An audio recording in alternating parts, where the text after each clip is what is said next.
In mid-February of 2025, the Institute's Griffith Foundation delivered a live webinar on the fundamentals of risk management and insurance.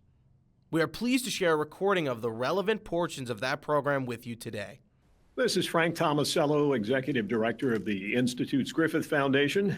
Thank you for joining us for today's program entitled The Fundamentals of Risk Management and Insurance, a primer for public policymakers.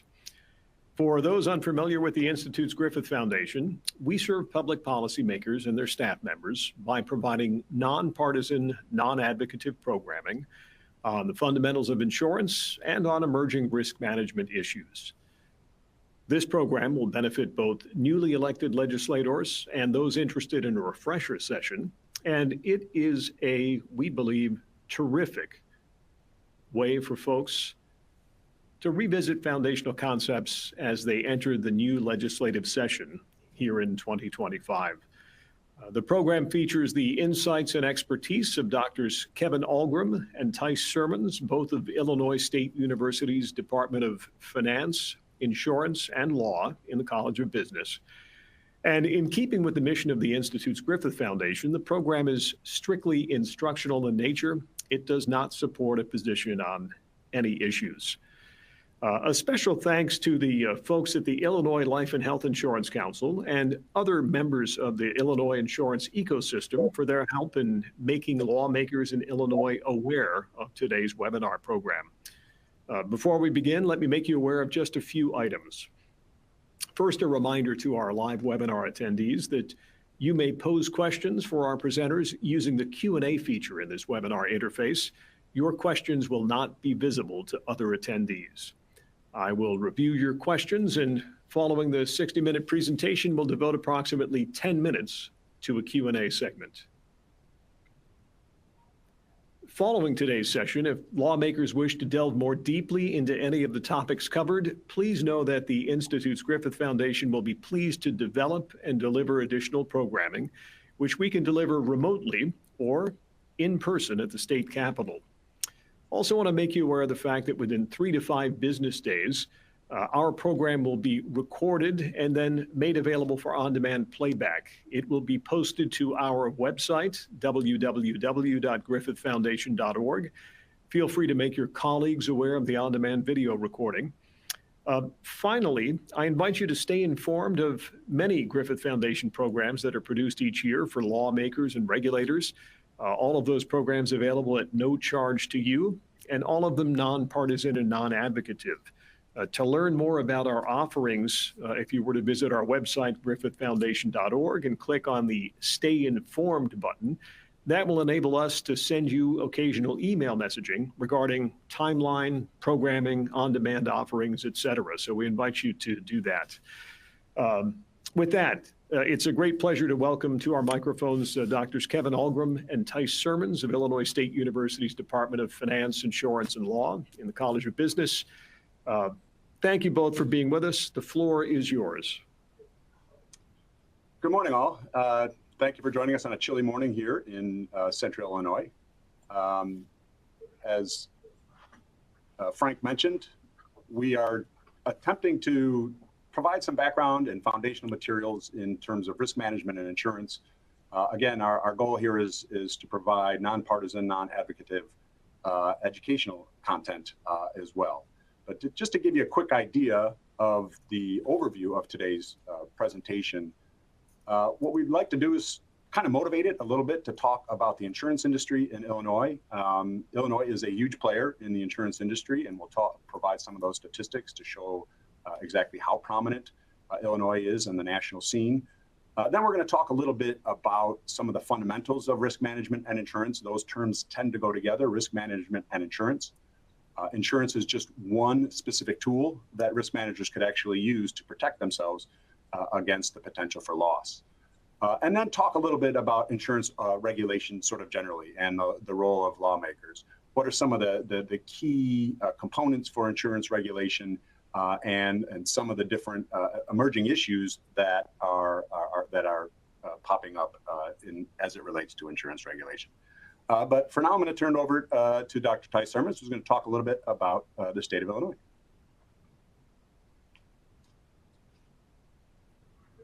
Hi, everybody. Thank you, Kevin.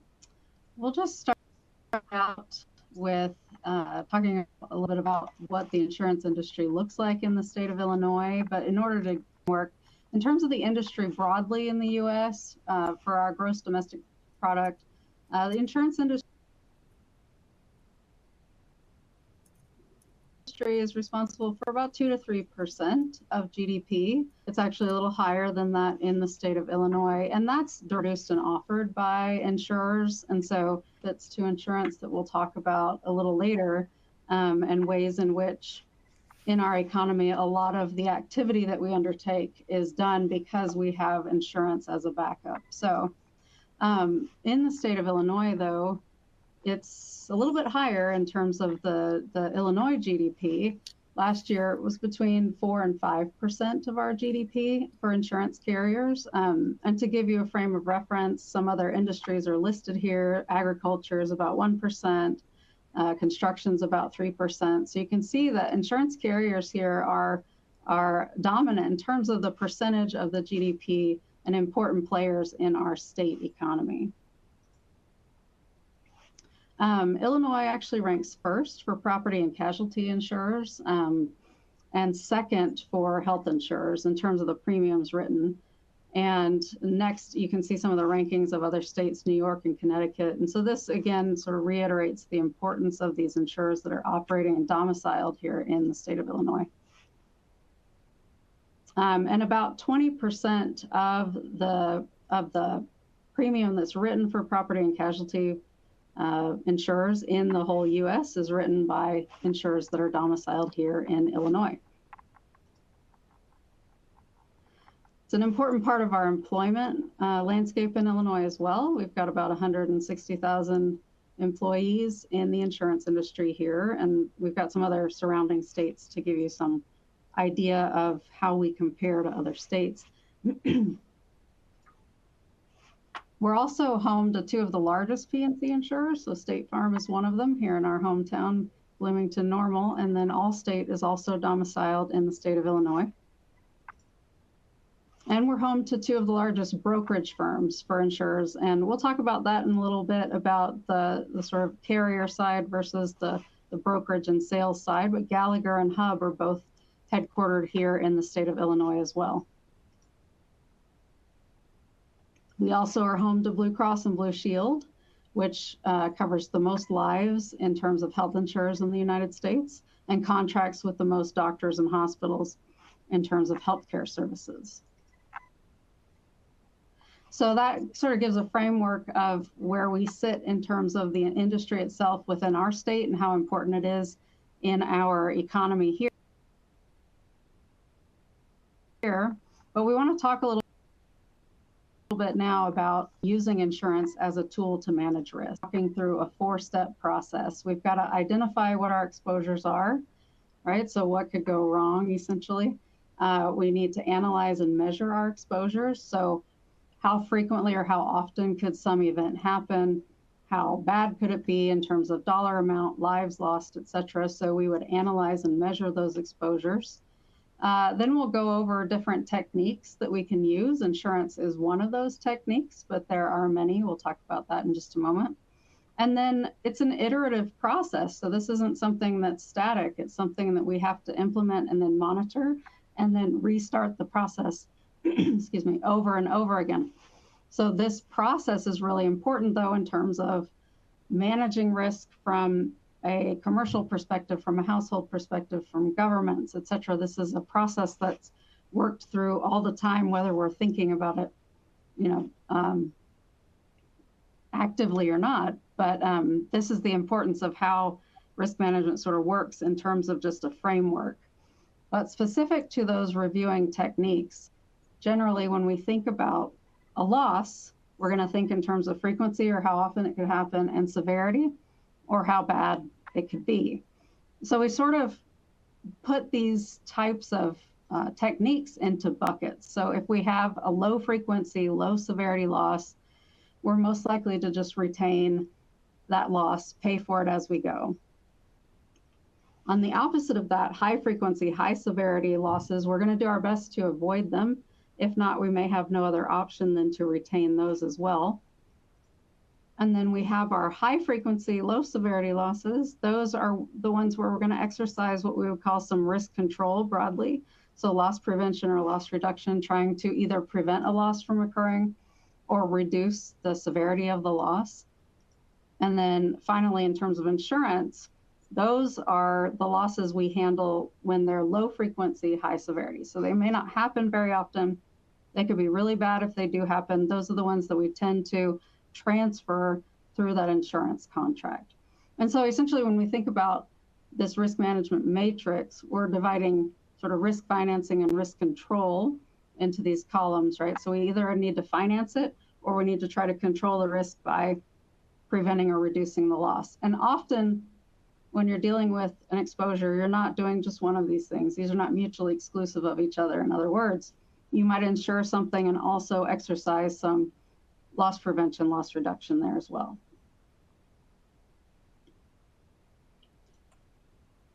So the point essentially is that insurance is just one specific technique that individuals or businesses could actually use to protect themselves against loss. And so there is some competition. As insurance gets more expensive, we may look at some other techniques in order to manage those types of risk. But what are some of the benefits specifically of insurance? So if an individual or an organization decides to purchase insurance, why are they doing it? Well, of course, they're mostly doing it to get indemnified for losses.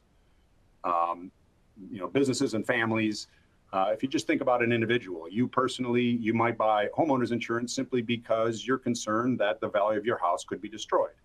Now, sometimes the bank, if you take out a mortgage, they might tell you that they need that protection in order to lend you money. But the bottom line is, you have a $300,000 house, and all that basically could be destroyed by, a tornado or by fire.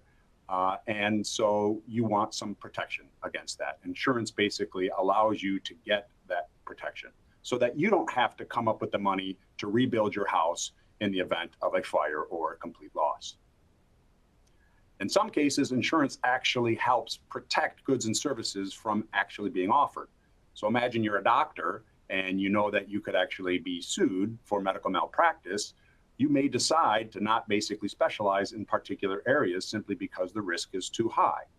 But if you can get medical malpractice insurance, then you may decide to actually offer those goods and services. In fact, many types of goods and services wouldn't be possible without the existence of insurance. It helps businesses and individuals maintain those resources so they don't necessarily have to save them for a rainy day in case some major event basically occurs. By buying insurance, essentially what we're also doing is paying a small premium essentially for that potential indemnification. So in other words, this actually helps us manage our cash flow. Every year we can basically pay a premium that is pretty much known. Maybe it goes up a little bit with inflation, but at the same time, the losses that we occur are getting reimbursed. So imagine if we had to pay that loss in one particular year, we could see a huge outflow to basically rebuild our facility after a fire. But by paying a flat premium, we can reduce that cash flow volatility. And finally, insurance might actually help reduce social burden. By having insurance, we may not be reliant on basically government programs to essentially pay for our losses. Insurance is available and can actually get us back on our feet very quickly. Another benefit of insurance is that oftentimes it can be used simply to actually comply with legal requirements. So in the case of individuals, that might be buying auto insurance. Every state has a financial responsibility law. Therefore, if you're driving, you have to basically prove that if you cause damage to somebody else, you can pay. The easiest way to do that is simply to buy auto insurance. Workers' compensation is another one. So if you're a business, if you have employees who are injured on the job, you will have to pay. And workers' compensation basically provides that legal requirement, essentially. And finally, another benefit of insurance that may be overlooked is oftentimes insurance companies are specialists at loss control, at basically trying to come up with activity that can help reduce the losses. Now, some ways they might actually do this is to basically promote safety through discounts. And so years ago, it was before seatbelt laws were mandatory in many states, they would give discounts essentially for wearing seatbelts. Or you might get a discount, for example, for putting some sort of theft control on your device, or perhaps by putting in a security for your house. And essentially what that's doing is hopefully promoting fewer losses. The insurance industry obviously has an incentive to reduce the number of losses, and so they're always looking at incentives essentially to try to prevent those. I'll give you an example. More recently, I just installed something in my house that actually monitors the wiring in my house. Essentially, that was paid for by my insurance company. I live in an old house, and so they may have concerns about the quality of the wiring throughout my house. And if there is a problem, my insurance company will actually help pay to repair that before the potential loss actually occurs. And so that helps promote loss control, hopefully reducing losses and maybe the disruption that losses can cause as well.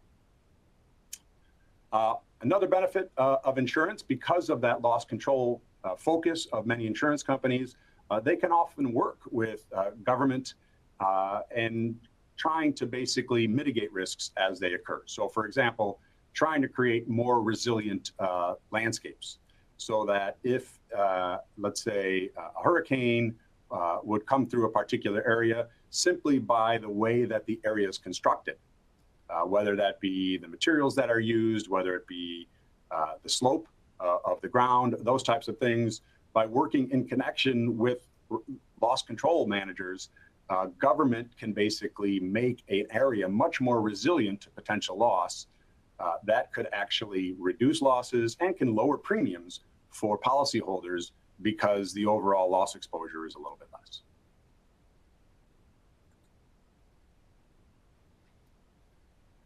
So some of the activities that insurers get involved in, of course, the first thing they do is they sell insurance policies. Sometimes people call this underwriting. And so what they have to do is come up with a price, often called rate making. And insurance companies typically will provide a fixed premium. It doesn't have to be, but it will be a fixed premium to basically pay any future loss. Now, what makes insurance a little bit unique relative to other types of industries is that these premiums, these prices have to be determined before the expenses are actually known. So if you imagine, McDonald's, how do they price basically, a hamburger or a Big Mac? What they do is they look at the costs associated with, the cost of the meat, the bun, the workers, the rent that they pay, and then they add a little bit for profit. The problem with insurance, of course, is that most of their expenses, losses, are not known before they come up with a price. So that's kind of a unique way. It's a unique industry that their prices are not known. Their losses, their expenses are not known before they have to determine the price. Most of the time, insurance works well when the premium is a lot lower than the potential loss of the policyholder. Again, if you think about your homeowner's insurance, you could lose the entire value of your house, potentially $300,000 or more, and instead you'll just pay a premium, maybe $1,000 a year. That's a lot more manageable for most people, and it becomes a lot more, the market becomes much more desirable from the policyholder standpoint if I only have to pay $1,000 to protect against a $300,000 loss. Another thing that insurers do when they're actually selling these policies is that they do this thing called underwriting. And what underwriting essentially does is the insurance company is trying to decide, should we accept you as a risk? Should we insure you? And if so, what price should we charge you? Ideally, insurance should basically, the price should relate to the risk that you bring to the insurance company. So, for example, in auto insurance, if you've had a long history of multiple types of accidents, maybe a lot of tickets, you are a more risky driver, and therefore you should pay a higher premium for somebody who has a long history of safe driving and no tickets. So the insurance industry, the insurance company wants to decide, do we want to offer you coverage? And if so, at what specific price? Other activities that are related to selling insurance, of course, is the actual selling mechanism. How do they market the product? How do they distribute the product? Some insurance companies will use agents, and sometimes those agents can only sell one company's product. Or they might use direct insurance. So for example, mailings, or they might use, you just call up the company. There's no agent then involved. You deal directly with the company. And so there may be some ways that regulations are sort of set up in terms of how they might actually market the product and distribute their products. And of course, adjusting claims. In the case that a policyholder does have a loss, the insurance company needs to essentially assess the amount of damages, and therefore they can determine exactly how much they should pay for a particular loss. Another thing that's sort of related to this when we're talking about trying to determine the amount of loss, insurance companies get involved in a lot of litigation, especially as it relates to liability. So liability essentially means that let's say as a business, I sell a product that injures some of the customers. And therefore, I may be liable for the damages to those customers.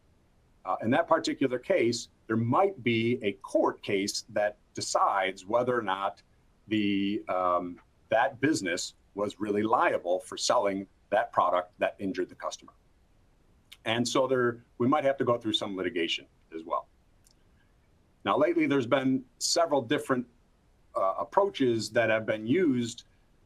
Third-party liability, third-party funded liability is essentially where there are actually investment companies that will actually pay for the losses before they go to court. And basically what they're trying to do is anticipate when a particular case would actually be very valuable, and hopes that the case would be settled favorably. And so we're starting to see these kind of pop up more significantly, and insurance companies are getting more and more involved in a lot of expensive litigation. And that can actually drive up the cost of insurance simply because of the amount of legal costs associated with litigation as well.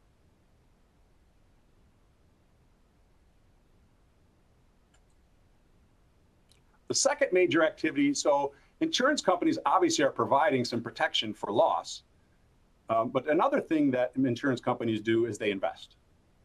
Now, this actually can differ depending on the type of insurance that we're actually talking about. But the idea here is that we pay a premium up front to an insurance company for protection that may be needed later. The time delay between when I pay the premium and when I actually get a loss payment can differ significantly based on the type of insurance policy that we're actually talking about. So in the case of property insurance, something like auto physical damage, collision insurance on your car, these are much more short-tailed lines. The time between when I pay a premium and when I get a loss payment is generally pretty short. The insurance company doesn't have my premium to invest for very long. In that case, investments are not really important for auto insurers. We know when we get into an accident, we're going to know that pretty quickly. In many cases, we're going to have restrictions on when we have to report that to the insurance company. And then ultimately, when we get a loss payment, it may be just a matter of weeks, maybe a matter of days before we actually get our payment. And therefore, the investments are not that critical. But for other lines of business, long-tailed lines of business, investments do become sort of critical. So an example would be something like medical professional liability. In many cases, if a doctor has actually made an error, it may not even be discovered by the patient for several years. Then, even when it is actually discovered, there may be litigation involved. Once you get the courts involved, there could be a further delay. So you can see now when the physician actually pays that premium, the loss may not happen until many years later. That's a long-tailed line, and in those types of businesses, the amount of investments that insurers are collecting could be significant. Insurers do play a significant role in the financial markets, specifically things like in the bond market. Yes, insurance companies do invest in stocks, but a large percentage of their portfolio is in bonds.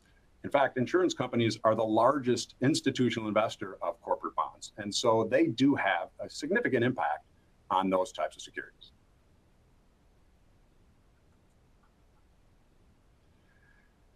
When we talk about the insurance industry, we talk like there's really only one, but to be honest, there's quite a segmentation of the insurance industry. Many of these products are very distinct and very different. So we just talked about long-tailed versus short-tailed lines, essentially how long the delay might be between payment and losses. Another one you might actually look at is between personal lines and commercial lines.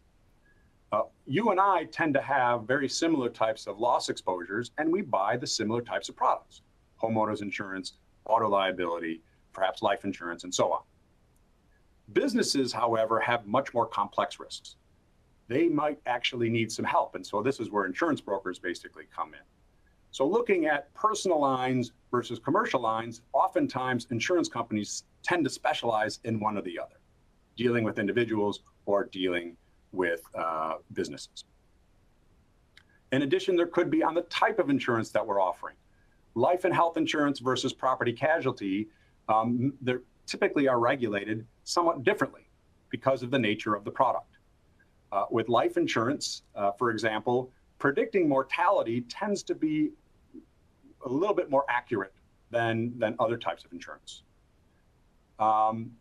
With property casualty or property liability insurance, again, significant difference between personal lines and commercial lines, but they offer direct damage. So for example, if my house is damaged, they may pay to rebuild it, but also indirect property damage. So if I'm a business and my store basically gets damaged, I may have business interruption. I may lose profit while my store is closed and it's being rebuilt.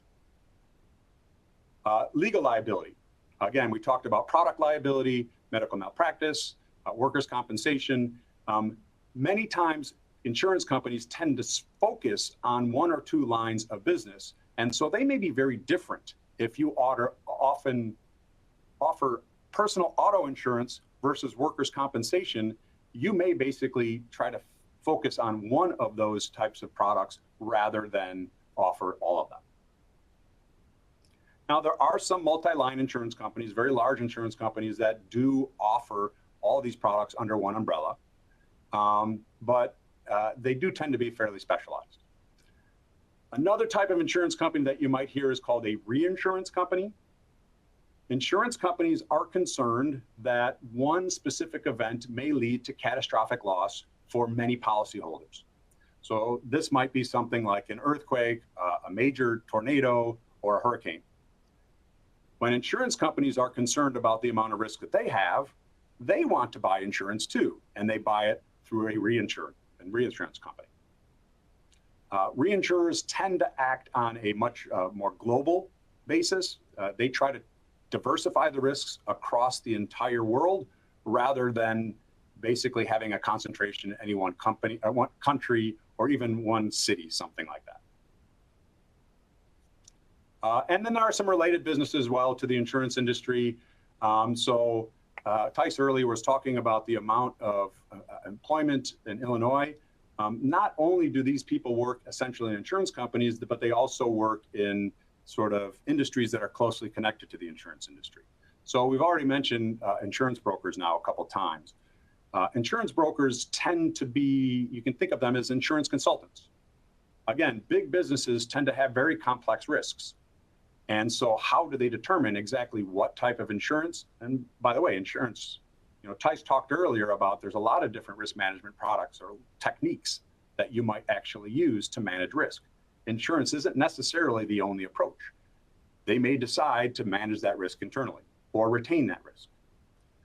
An insurance broker essentially can provide some expertise for businesses to give them some advice. These are the types of policies that might be appropriate for you. In fact, these are the types of insurance companies that we think might actually provide the types of services that you would benefit from. And there are also some claims administration companies as well. In fact, a lot of insurance companies, they don't necessarily take risk. In fact, they simply make the claim payment. So for example, the state of Illinois essentially self-insures health insurance.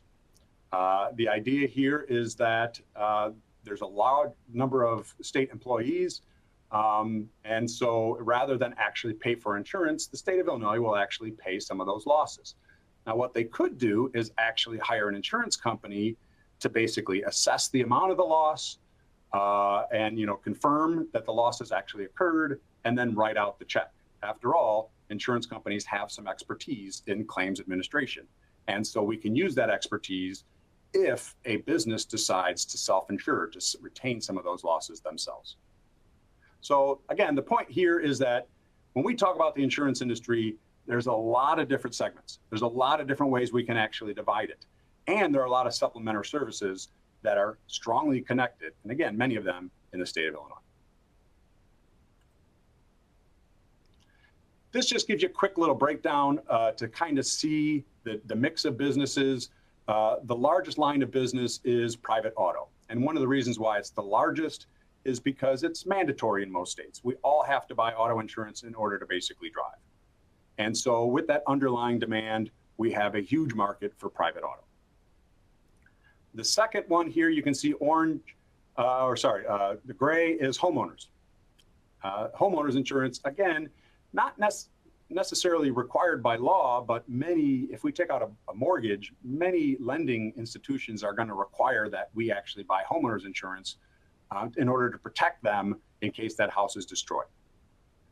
And then you can see some of the other breakdowns here as well, product liability, workers' compensation. Just a quick high-level overview if we want to basically see the product mix within the industry.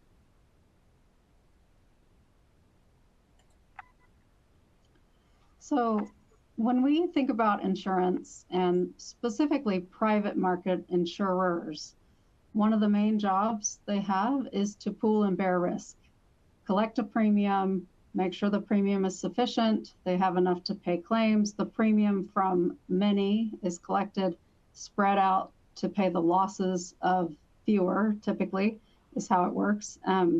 And pooling and bearing risk, when we transfer that risk, we talked about low frequency, high severity losses as a transfer, we are transferring that risk to the insurer and they've agreed to bear the risk. And so there are characteristics, though, of an ideally insurable risk when you think of private markets being willing to bear the risk for certain types of losses. And so one of the main issues here is that when you're dealing with an ideally insurable risk, you need a loss that can be measured, that is definite, and that is calculable. So when we talk about collecting premium, we need to be able to estimate how often could this happen, the frequency. We need to be able to estimate the severity and the dollar amount.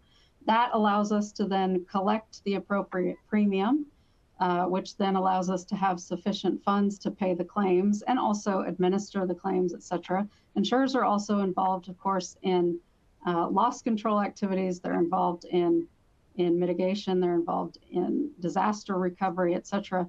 But for them to be, for an ideally insurable risk on the private market, we've got to be able to estimate the frequency and the severity of those losses. And another one of the main characteristics of an ideally insurable risk is that the loss might be large for the individual. So for the household insuring their house, for the commercial business insuring their property, the loss could be large if the house is lost, if the property is lost commercially, but it's not necessarily catastrophic to the insurer, because what they do through pooling is they take a lot of similar exposures and pool them all together.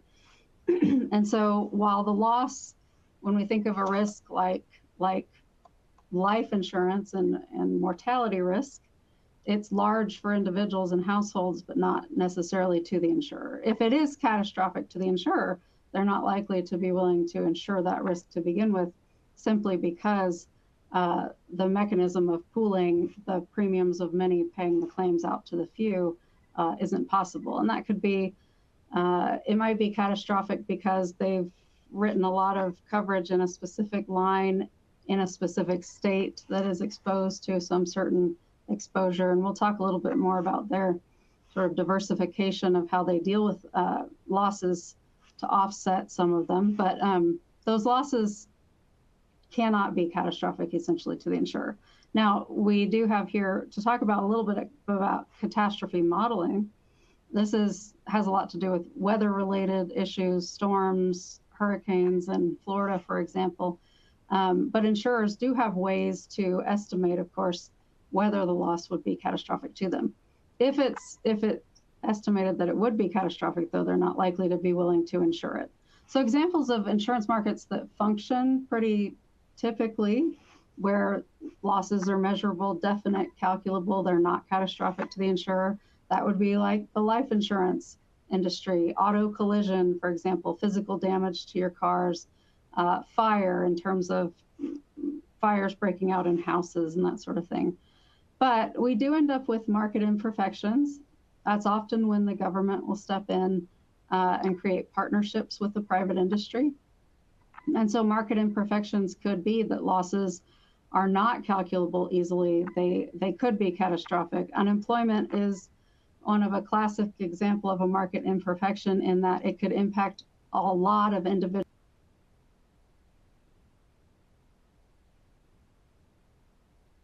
at one time, of those risks that does not meet all of the characteristics to be ideally insurable. And so the government partnership is the National Flood Insurance Program in that case. Terrorism is yet another one. And so the Terrorism Risk and Insurance Act creates a partnership between the government and the private market to have the private market continue to bear that risk with some backstop from the government as well. And we have fire here with a question mark simply because we're dealing with right now with wildfires in California. And so whether fire is still sort of ideally insurable becomes an issue that we have to deal with as well. And another market imperfection that we deal with in insurance is adverse selection. So consider the fact that the only people who buy life insurance are the ones who know they're going to die. That creates a problem for the insurers because if the people who don't need it, don't buy it necessarily, or don't estimate that they need it, don't buy it, then you can end up with only the people who need it buying it, and it creates more and more expensive premiums, becomes prohibitive, and then the market can collapse, although generally there is a public need for specific types of insurance. And so again, these government and private market partnerships are formed. And moral hazard is another issue that we deal with. So for example, if we have insurance, does that mean that we do not exercise as much risk control, or because we aren't responsible for the financial consequences, does that alter our behavior in some way? And that could maybe lead to fraudulent or inflated claims. And so we do deal with fraud in these cases, inflated claims. Some people think, well, the insurers should pay it because they have the money, but these contracts are designed to pay on specific types of losses because if the contract isn't designed in that way, then the insurance could be too expensive. And that's one of the other ideally insurable risk characteristics, is that the premium be economical, both enough for the insurer to be able to pay the claims and make a profit, et cetera, but also for the policyholder to be able to afford the coverage as well, which is something Kevin will get into a little bit more when we talk about regulation.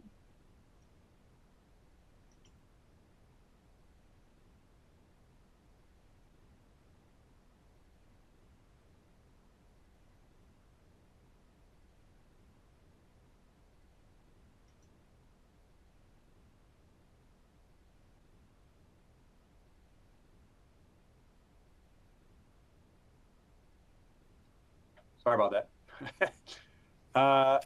So let's talk a little bit about insurance regulation. Just a quick review of where we've been. We talked a little bit about the insurance industry in Illinois. We talked about some of the different products. We talked about the different characteristics of ideally insurable risks. And so let's now talk a little bit about insurance regulation. Ultimately, insurance is regulated primarily to protect policyholders. That's the number one goal. And there are several concerns potentially that are related to this.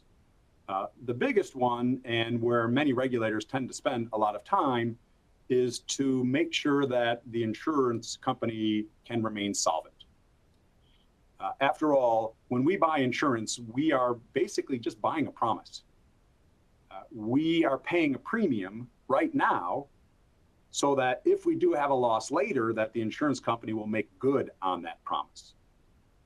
And so oftentimes this requires watching the financial health of insurance companies. And so regulators get involved in requiring a large amount of data to essentially assess the financial condition of insurance companies. And to do it regularly so that the point is that insurance is just a promise. Let's make sure that this promise is good, and let's protect policyholders.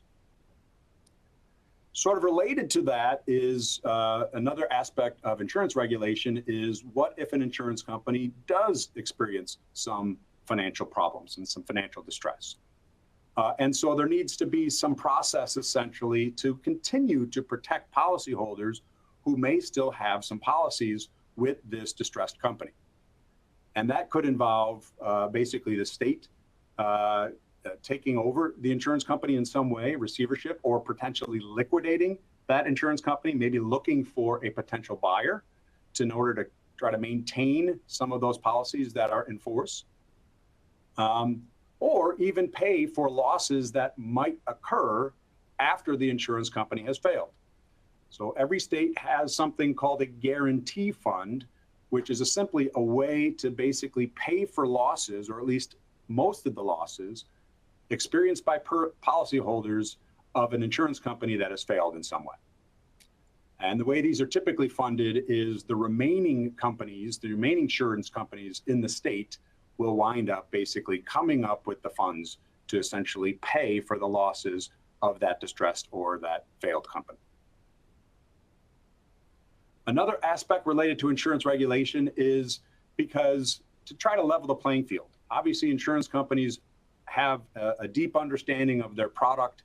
They wrote the language in the policies. And maybe a policyholder doesn't have that level of sophistication. So oftentimes insurance is regulated, the actual contract language itself needs to be approved by state regulators before it can actually be used in the market. Again, it's simply a way to protect policyholders. And finally, another area of insurance regulation is rate regulation. And in this particular case, regulators are really looking to kind of balance three specific things.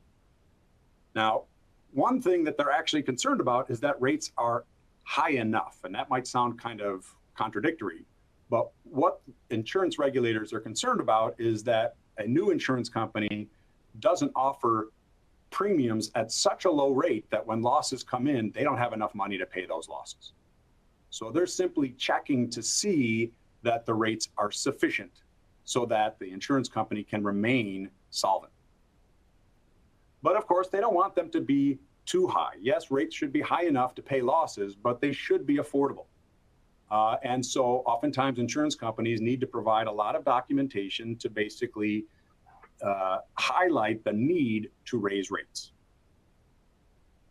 And finally, the last thing related to rate regulation is the availability, or perhaps maybe even more, discrimination. We want to make sure that people who want to buy coverage can get it at reasonable prices. So there may be some cases that some policyholders have such high risk that the states may have to develop alternative solutions rather than just a private insurance market, an alternative solution so that those who may have higher risks, who still want insurance, can get it. And so you may hear things like a high-risk pool. So for example, most states have that for a driver, again, who has multiple accidents. They try to shop around an insurance company. They can't get coverage at reasonable rates. And so oftentimes they will go to a state insurance pool, essentially to try to get some of that coverage. And they can be funded in a lot of different ways, depending on the nature of that particular state and that particular line of business. So the way this is actually structured, insurance is regulated primarily at the state level. So each state has a state insurance department, typically headed by an insurance commissioner. Now, that's in some states, like Illinois, that commissioner is appointed by the governor. But in other states, like California, they are actually elected by the voters. And this can also lead to differences in the way that the commissioner will actually regulate the industry. One of the reasons to have state regulation is primarily so that the regulators can actually deal with state-specific issues. Some of the risks might vary by state. Again, talk about California, now you're talking about wildfire risk, earthquake risk. If you're talking about Florida, you're talking about hurricanes. Every state may have their own specific issues, and to have more local regulation, those regulators can help deal with those situations more specifically. Now, even though that means we have basically 50 state regulators, there is some promotion of uniformity through something called the National Association of Insurance Commissioners, or the NAIC. The idea of the NAIC is essentially to identify an issue that affects everybody and to develop something called a model law, which is essentially their prescribed way of dealing with a particular type of issue. States may decide to adopt that model law, but they don't have to. The NAIC essentially has no direct authority. They're simply existing to try to promote some uniformity of state laws so that insurance companies don't have to deal with 50 different regulations.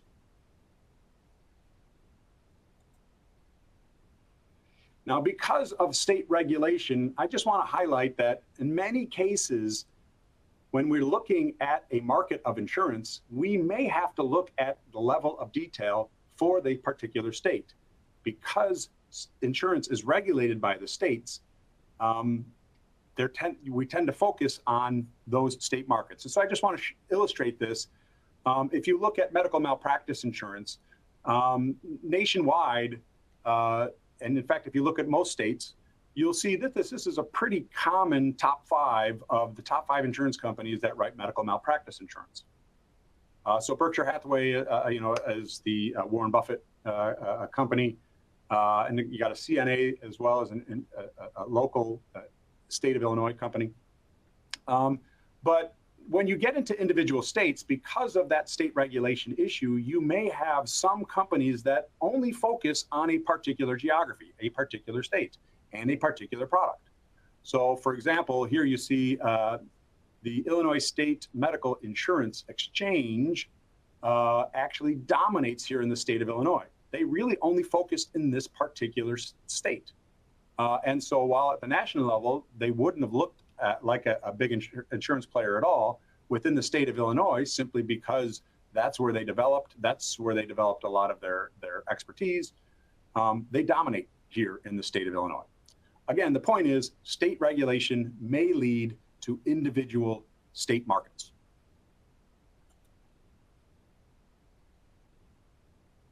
So we'll talk a little bit now about current and emerging issues in insurance regulation, and more broadly, some of the emerging risks that we are facing as a society, and that the insurance industry and all the related functions there may have to respond to in some way.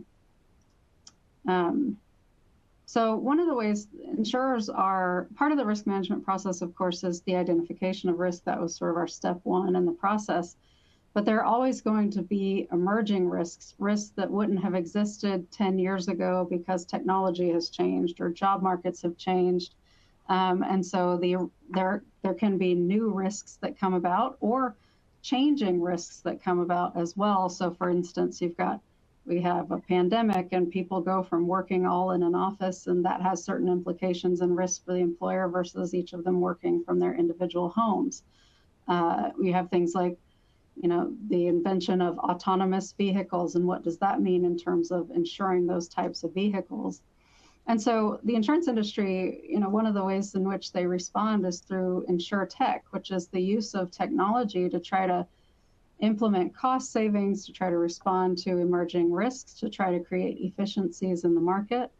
One of the issues that's sort of right now in the forefront is the use of artificial intelligence, both in streamlining processes, maybe like underwriting can be streamlined in some cases by the use of artificial intelligence, but it also introduces some problems like cyber issues, like governance of data, And so that's actually a big emerging risk now as well. Commercially, cyber risk can be a real operational problem for employers, for businesses, because it has the potential to shut down a business for a short amount of time. For example, if you've got a data breach of some kind, and we've seen that happen. And so cyber risk is one of the emerging risks that we're dealing with, and data governance in terms of how do you store it, how do you keep it private, who owns the data, et cetera. These are all issues that are current in the regulatory landscape, and insurers are responding, as are regulators. As insurers come up with ways to respond to these risks, then regulators need to respond as well in terms of what's allowable for these insurers. Climate risk is, of course, a big concern right now with these wildfires in California. We've had some devastating hurricanes in the state of Florida. Flood, mega droughts, extreme temperatures can cause a lot of problems as well. And so that's another emerging risk that the industry is having to respond to. And then another one that there's a survey of risk managers that's given by one of the consulting companies every year. And one of the risks that they identified as potentially problematic were these forever chemicals that are being found in food packaging, in microplastics, and realizing that there may be chemicals and things that end up staying in the human body for longer than was expected. I mean, this is sort of the emerging risk. If you go back 40 years, asbestos was a problem at that point.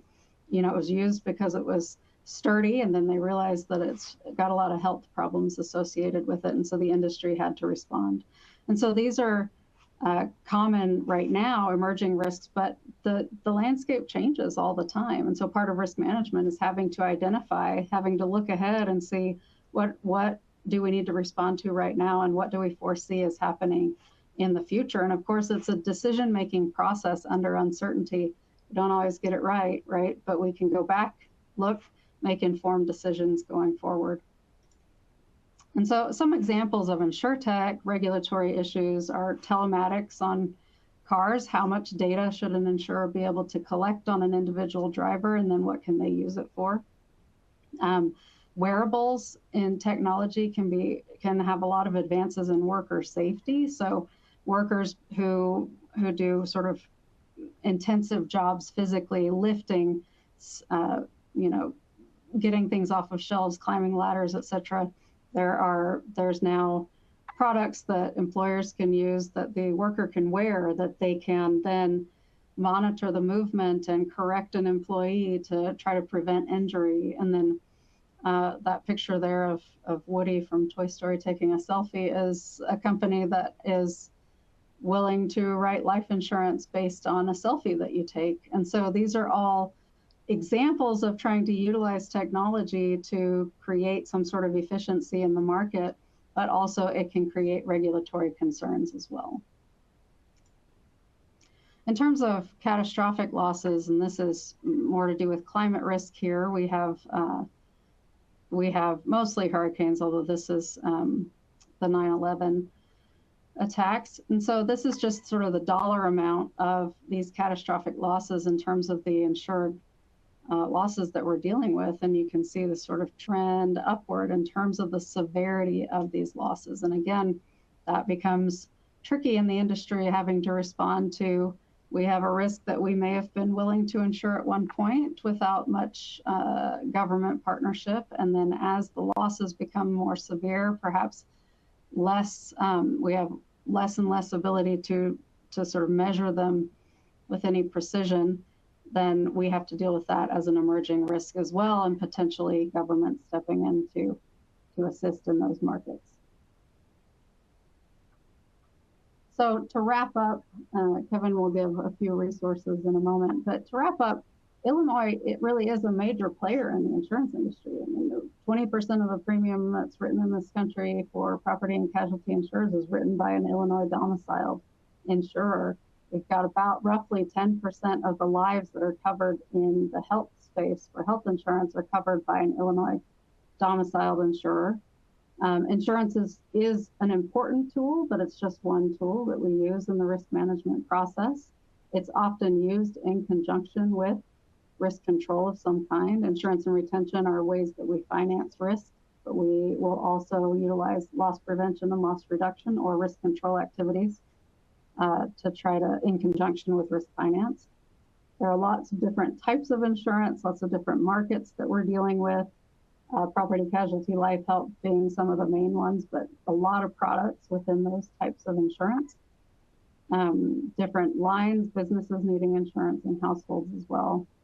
And then from an insurer's perspective, as we discussed, some risks are just more insurable on the private market than others. And when they aren't, and we have a need for that type of insurance, generally there's some sort of partnership that's formed with the private market and the governments. And then insurance is primarily regulated at the state level. The local needs of the population might be better known by those state regulators. So I just want to talk a little bit about some useful resources. There's a lot of moving pieces here within the insurance industry. We talked a little bit about emerging risks, emerging issues. Where can you get more information? And where can you kind of stay up to date on some of these things? So this is just trying to scratch the surface a little bit. Of course, there's a lot of different sources. Of course, one I would definitely point out would be the Griffith Foundation, whose main goal essentially is to help policymakers essentially understand some of the issues and educate them on the insurance industry. Though that tends to be more focused, on policyholders, policymakers. The Insurance Information Institute, III.org, they have a large number of resources, but these are primarily aimed at consumers, trying to identify specific issues within the industry and then providing some discussion of some of those issues so that consumers are at least aware of the issues and they can be more informed decision makers. The Illinois Department of Insurance also has a website. Again, you could find a lot of information about regulation, about the different areas, as well about some of the different companies. Mention the NAIC essentially as an organization that helps promote some standardization of insurance laws. You can look at NAIC.org. They have, as part of their structure, a tremendous number of committees that essentially delves into more specific types of topics. So if you're more interested on looking at things like, well, how is the financial condition of insurance company basically monitored, you can look at sort of those committees. Oftentimes there is new committees that are formed for emerging issues as well. So there's one basically on cyber now as well. But you can see a lot of different working groups here. They often will either create a model law so that if a particular state is looking to address a particular issue, they might want to adopt a model law, or again, some discussion there as well. A couple other ones specifically related to legislators. NCOIL is an organization for state legislators who are serving essentially on some committees that focus on insurance. Again, trying to provide some education, some background, some foundation on what the issues basically are, and so that regulations can actually be improved as a result. And similar is the National Council for State Legislatures. And so essentially they're also trying to facilitate some of the information here to help state legislators have more information to make more informed decisions. So with that, I'm going to turn it back over to Frank and look forward if you have questions from the audience.